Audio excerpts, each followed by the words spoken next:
Czech Republic, 24 years of age.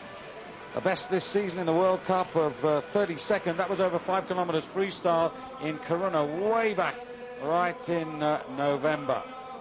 So here we go, getting ready for the best racers in the world. The seeded group will be headed by Kaiser Varis, 27 years of age from Ivaskila, who didn't have an auspicious start to the championships. Her hemoglobin levels were too high. She was stood down for a health check for 5 days, got back into the relay, but could be a lively outsider. And David Goldstrom together with Magna Dahlin. Magna, fresh legs might well count on this tough trail.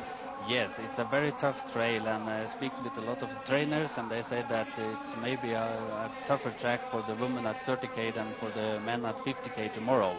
When we looked at Varis, when she was going out, she was starting quite fast, I think.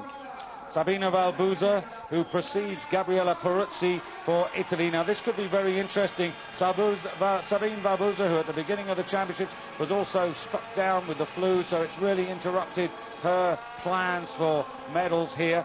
And I wouldn't be surprised to see Gabriella Peruzzi catch her. And then the question is, could Valbuza travel with her on her ski tails and get a fast time? But here is Gabriella Peruzzi. We've all got our fingers crossed that she can get a medal today and raise the spirits of our Italian hosts, who've provided us with gorgeous weather, beautiful courses, and away goes Gabby.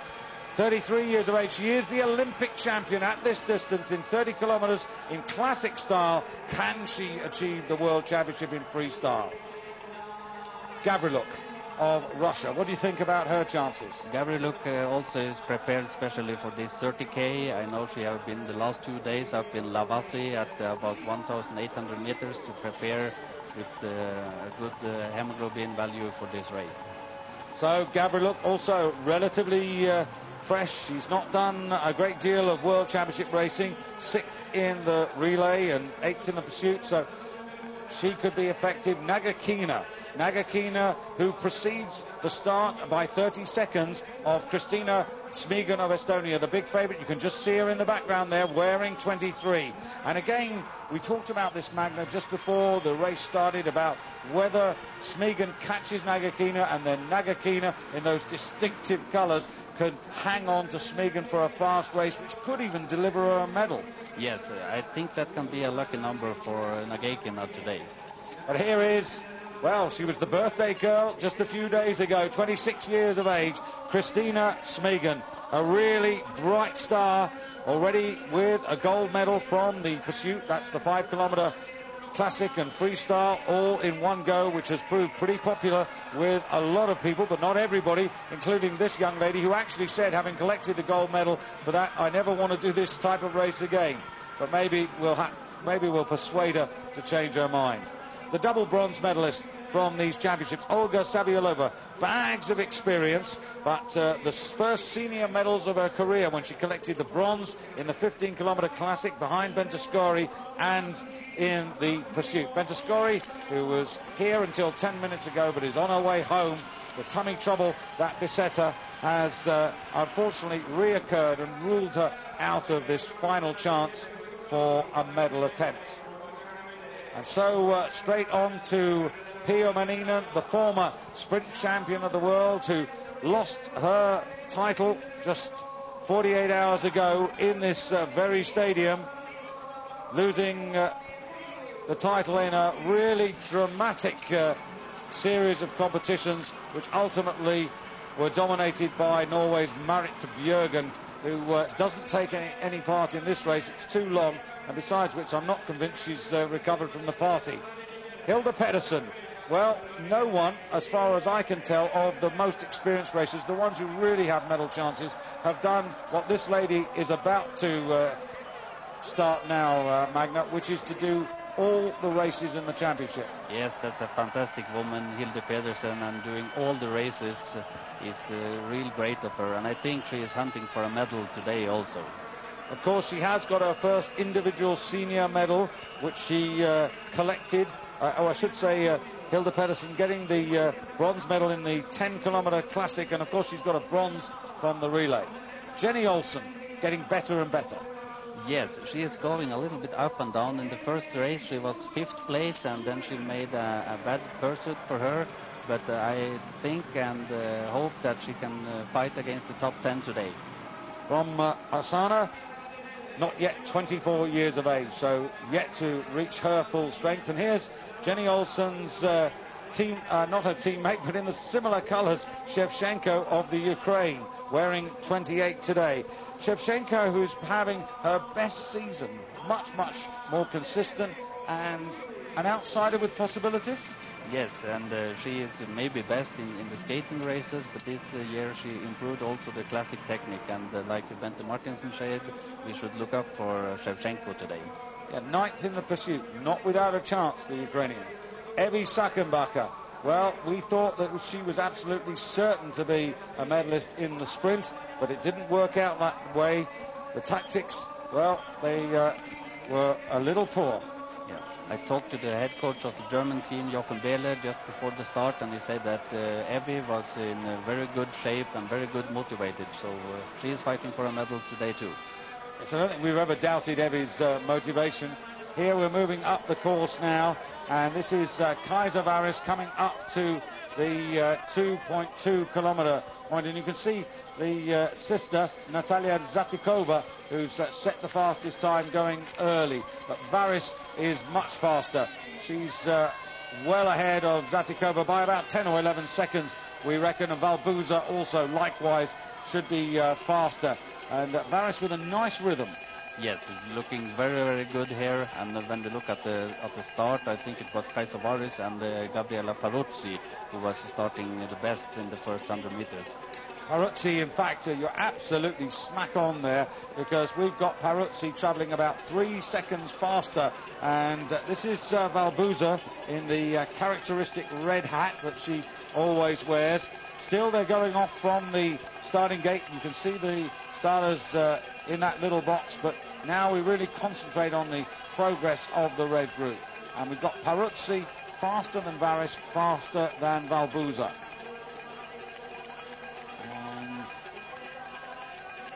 Gavriluk pretty well, not the fastest of starts actually, 5 or 6 seconds down. So Paruzzi, very determined start. Now over 30,000 meters here, it's really a pace judgment, isn't it? Yes, it's really that. And here we can see Gabi coming up, looking really good, smooth. Yes, that's very economical, very quiet, and very concentrated. In the little box, that could be Burkina away. Difficult to see. It'd be nice if the director actually showed us the bib number, because there is more than one Russian in this race. Yes, but Burkina can be one of the favorites also.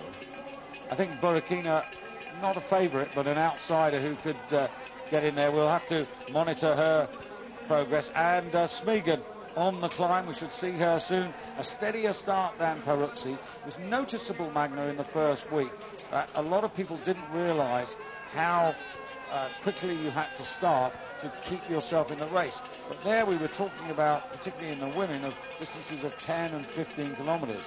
Here, this is a longer distance, and the danger might be to do too much too early. Yes, 30 kilometers is a long distance, and you have to save your energy to try to go smooth.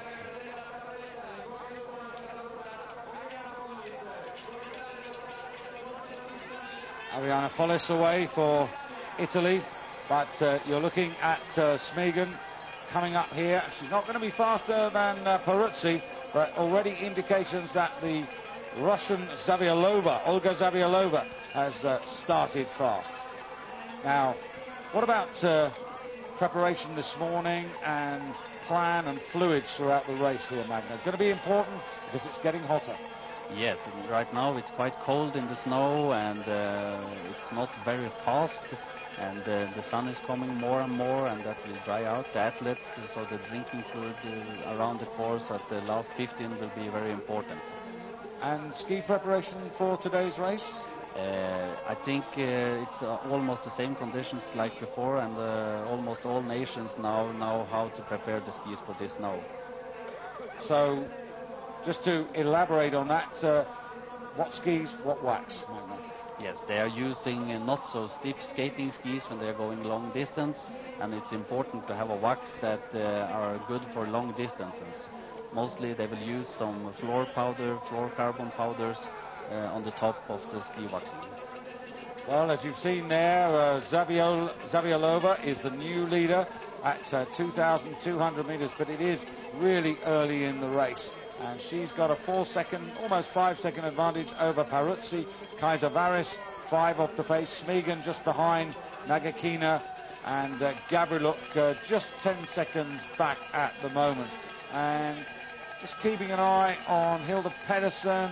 She's got about 10 seconds to make. Jenny Olsen, not the quickest of starts there for Sweden. Shevchenko, quick starter. We've just got a little indication of that. Shevchenko right up with the sort of race speed that Peruzzi and Kaisavaris were putting down.